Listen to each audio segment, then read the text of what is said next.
IAS अधिकारी दुर्गा शक्ति नागपाल पर आरोप है कि उन्होंने एक महिला जज को फोन करके उन्हें धमकी दी है, ट्रांसफर कराने के लिए कहा और उनकी नैतिकता पर सवाल उठाए। दुर्गा शक्ति वही आईएएस अधिकारी हैं जिन्हें मुख्यमंत्री रहते हुए अखिलेश यादव ने सस्पेंड कर दिया था। फिलहाल वो देवीपाटन मंडल की कमिश्नर हैं। दुर्गा शक्ति पर धमकाने और अपने पद का दुरुपयोग करने का आरोप है। ये आरोप गोंडा की सिविल जज शबीना खान ने लगाया है।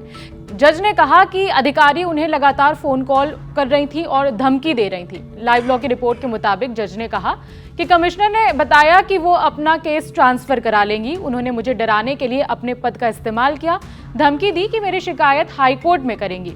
उन्होंने मेरे ऊपर अनुचित दबाव भी बनाया। आरोप लगाने वाली सिविल जज ने 4 अगस्त 2026 को गोंडा के जिला जज को एक लेटर लिखा था।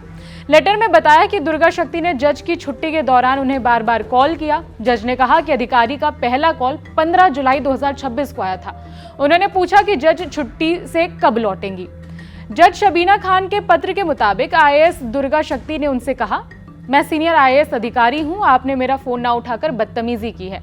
अच्छा हुआ आपने मुझसे बात कर ली, नहीं तो मैं आपकी शिकायत हाईकोर्ट करने वाली थी। मुझे तो आपके व्यवहार से ऐसा लग रहा है कि आप जुडिशियल ऑफिसर हैं भी या नहीं।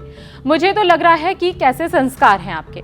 इस केस की सुनवाई जस्टिस सैयद कमर हसन रिजवी की बेंच कर रही है। उन्होंने कहा कि टेलीफोनिक बातचीत के लहजे और भाषा को सुनकर लगता है कि अधिकारी ने कोर्ट पर दबाव बनाने की कोशिश की है और केस को प्रभावित करने की भी कोशिश की। इसीलिए कोर्ट ने दुर्गा शक्ति नागपाल के आचरण को क्रिमिनल कंटेम्प्ट के मामले में देखने के लिए संबंधित अदालत को भेज दिया है।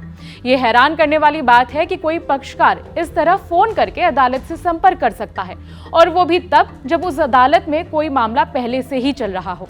अब उस केस को समझ लेते हैं जिसे लेकर अधिकारी पर धमकी देने का आरोप लगा है। गोंडा में 1997 से जमीन का एक मुकदमा चल रहा है। ये सरकारी जमीन थी और मामला करीब 29 सालों से लंबित है। मामले की सुनवाई सिविल जज शबीना खान कर रही थी।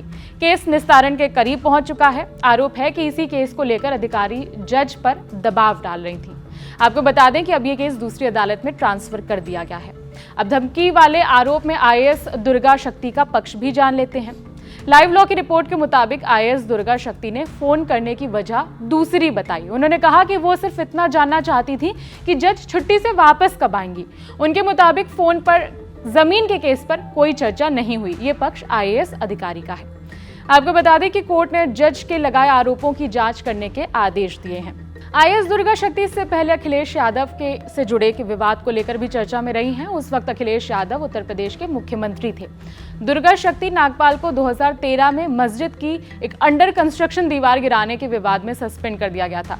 अखिलेश यादव सरकार का कहना था कि आईएएस ने बिना जांच के धार्मिक स्थल की दीवार गिराने का आदेश दिया, जिससे सांप्रदायिक शांति बिगड़ सकती थी।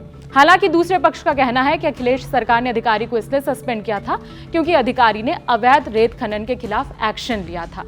इस मामले पर काफी राजनीतिक विवाद हुआ। बाद में अखिलेश यादव सरकार ने दुर्गा शक्ति नागपाल को जो उनका सस्पेंशन था उसे वापस ले लिया था और उन्हें बहाल कर दिया था।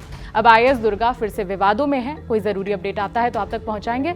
इस खबर में इतना ही। मेरा नाम है विभावरी। देखते रहिए द लेलन टॉप।